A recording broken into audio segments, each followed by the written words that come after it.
Day 31, Tuesday, November 22nd. Genesis 34. Genesis 34 1-31 NKJV. Now Dinah the daughter of Leah, whom she had borne to Jacob, went out to see the daughters of the land. And when Shechem the son of Hamor the Hivite, prince of the country, saw her, he took her and lay with her, and violated her. His soul was strongly attracted to Dinah the daughter of Jacob, and he loved the young woman and spoke kindly to the young woman. So Shechem spoke to his father Hamor, saying, "Get me this young woman as a wife." And Jacob heard that he had defiled Dinah his daughter.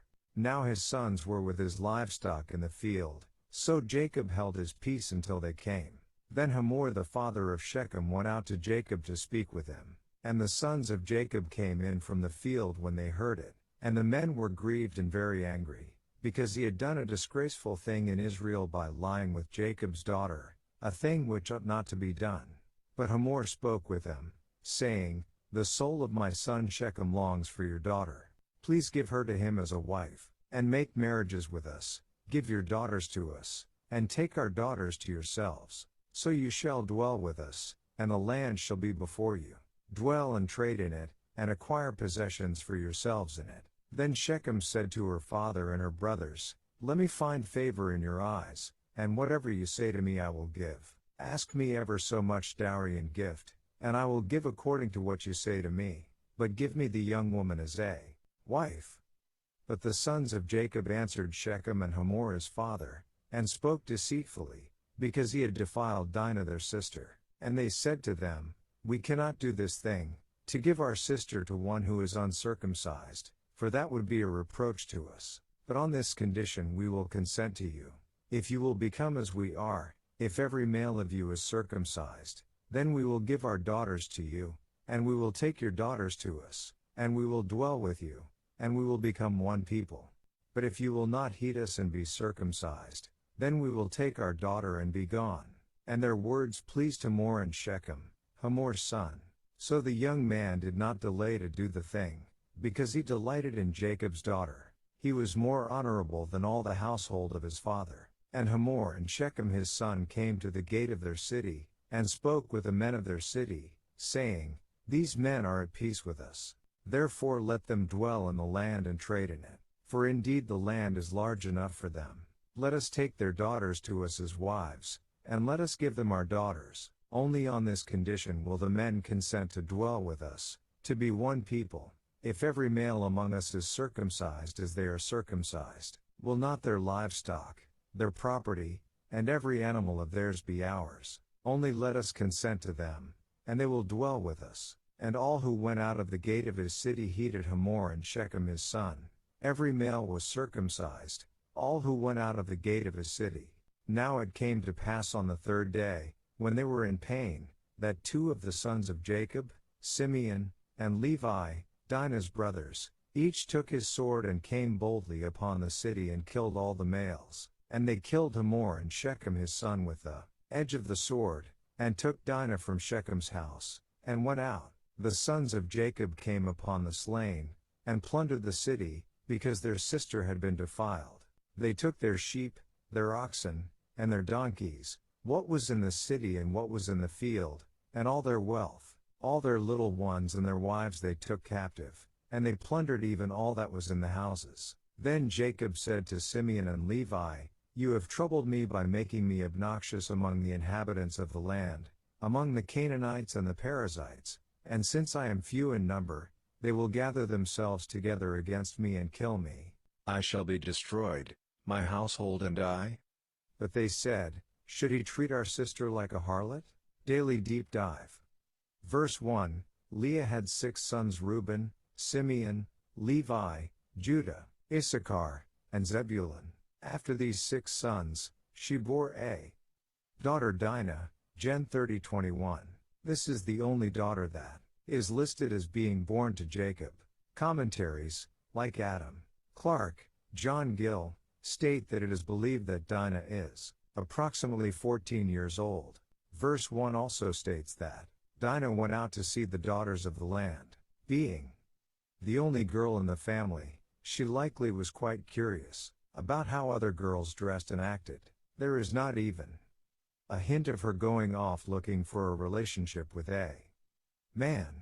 Verse 2, depending on how you would use commas, you might conclude that Hamor is the prince or Hamor is king and his son Shechem is the prince. Jewish historian Josephus records that Hamor is a king and Shechem his son is the prince. What occurred at the end of verse 2?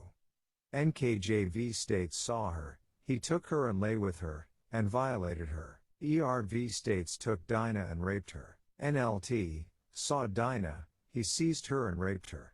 LSV, Literal Standard Version, states, sees her, and takes her, and lies with her, and humbles her. ISV, saw her, he grabbed her and raped her, humiliating her. Let's consider the Hebrew, he saw, to see, look at, inspect, consider. Brown Driver Briggs, he took, to take, get, lay hold of, seize, acquire, buy, marry, take a wife, snatch, take away. This word, found 966x in the Bible, is used in a wide variety of ways. Most of the time it's used for take, 747x, and only 4x is it translated married. He lay with her, to lie down. When used with the opposite sex, it's typically used for having sex, sometimes with consent, sometimes without. He violated her. Strong says idea of looking down or browbeating, to depress, afflict, deal hardly with, defile, force, hurt, ravish, and other definitions. This word is used 83x in the Bible. 50x it's translated afflict, 11x to humble, 5x force, then some various one-off ways. Nothing about that final Hebrew word doesn't leave me feeling gross and that young Dinah was sexually assaulted by the prince of the country. Josephus states, but when Shechem, the son of Hamor the king, saw her, he defiled her by violence. I think it's the next verse that adds confusion. Verse 3, NKJV states his soul was strongly attracted to Dinah the daughter of Jacob, and he loved the young woman and spoke kindly to the young woman. First, as Dinah is stuck in this awful situation, there is not so much a hint that she felt feelings toward him, and after the event of verse 2, she remained stuck in the situation. We read in this verse that this prince was in the Hebrew clinging to her, staying close, sticking close to Dinah, and that he loved her. This Hebrew word is commonly translated love, but the Strong's definition says to have affection for, sexually or otherwise. There appears to be no relationship here. It seems to be that the prince is drawn to her sexually and ends by saying that he was talking kindly, or from the heart to her. It calls her a damsel or a young woman.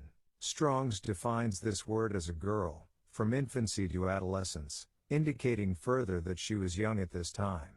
Verse 4, the prince says to the king, "Get me this damsel, girl, as my wife." Verse 5, word gets somehow back to Jacob, and he has heard that the prince had defiled Dinah. This is a different Hebrew word for defiled than the one used at the end of verse 2. This word means to be foul, defile, pollute, to make unclean. Verse 6, the king went to Jacob to arrange the deal with him. Verse 7, the sons find out and they are both grieved and very angry. This word for very angry means to glow, to blaze up, to be incensed. They are smoking mad. Verse 9 and 10, the king wants them, the sons, to enter into a relationship that he sees will benefit everyone in a business sense. Verse 19 in the NKJV states he was more honorable than all the household of his father.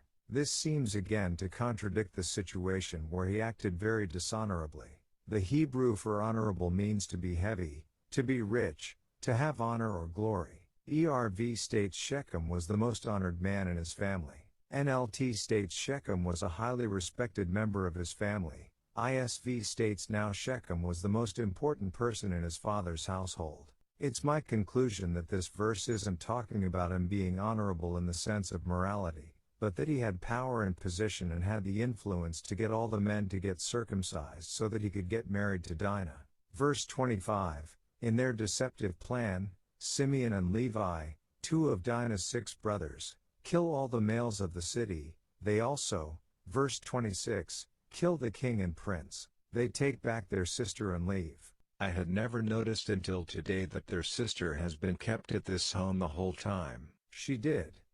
not speak to her father/mother or her brothers during this whole event. Verse 27, commentaries seem to agree that the rest of the brothers now join in and come plunder the city, taking all of its wealth. Verse 30, Jacob is concerned that the people of this land will unite against them and destroy them. Verse 31, this chapter ends with this term harlot. The meaning of this word often is harlot, but in this sense, it also means cause to be a whore, fall to whoredom. This is the first time this word is used in the Bible, but obviously was an already established concept and word at that time. If you would like to read further, the UCG commentary contains a number of thoughts at the following link, https://www.ucg.org/biblestudytools/bible commentary Genesis 34.